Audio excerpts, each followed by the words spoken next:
میرا نام ہے وکیل خان، میں سابقہ فوجی سے ریٹائر ہوا ہوں، 1990 سے کراچی رہ رہا ہوں۔ وزیرستان کا آپریشن تھا تو اس کو میں نے بولا بیٹا تم چلے جاؤ، وہاں سے سامان لانا تھا تو وہ سامان لینے کے لیے گیا تو بعد میں اس نے بولا بس میں صبح آ رہا ہوں، تو وہاں پہ میرا سالہ بیتا تو میں نے فون کیا کہ حمید اللہ کہاں گیا، کراچی کے لیے وہ تو 1 ہفتہ ہو گیا، اسپن کی رسی پہ گیا وہ تو ابھی تمہارے پاس پہنچ گیا ہوگا۔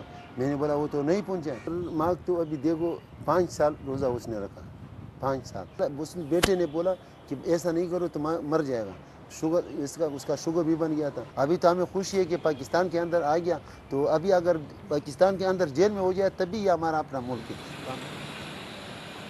میرا نام محمد اسلام افریدی ہے، میں خیبر ایجنسی کا رہنے والا ہوں اور میں محمد ریاض کا بھائی ہوں۔ سب پریشان تھے، اسپیشلی ماں اور باپ، ہم بھائی اور بہن، کہ ریاض کہاں چلا گیا، زندہ ہے یا مردہ ہے۔ اس کے بارے میں ہم نے بہت زیادہ تکلیف اٹھائی ہے۔ ابھی تک پاکستان والوں نے کسی بھی ادارے نے ہم سے کوئی تعاون نہیں کیا ہے، اور نے یہ کہا ہے کہ بھائی باگرام جیل میں ہے۔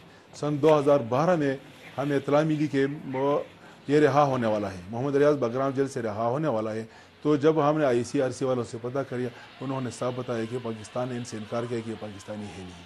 تو ہم نے اپیل دائر کی تو اس کا وکیل جب آئے سرکاری وکیل تو انہوں نے کہا ہمیں پتہ نہیں ہے اس کے بارے میں۔ جج صاحب نے کہا کہ یہ کیسا ہو سکتا ہے کہ آپ لوگوں کو پتہ نہ ہو اس کے بارے میں، ہمارا امید نہیں کہ یہ آزاد ہو جائیں گے۔ اس لیے کہ وہ جب باگرام جیل سے آزاد ہوا تھا نا، تو انہوں نے ہمیں نہیں بتایا کہ بھائی یہ پاکستان آیا ہے اور پاکستان میں ہے، تو شاید یہ امید ہم نہیں رکھ سکتے ان سے کبھی بھی۔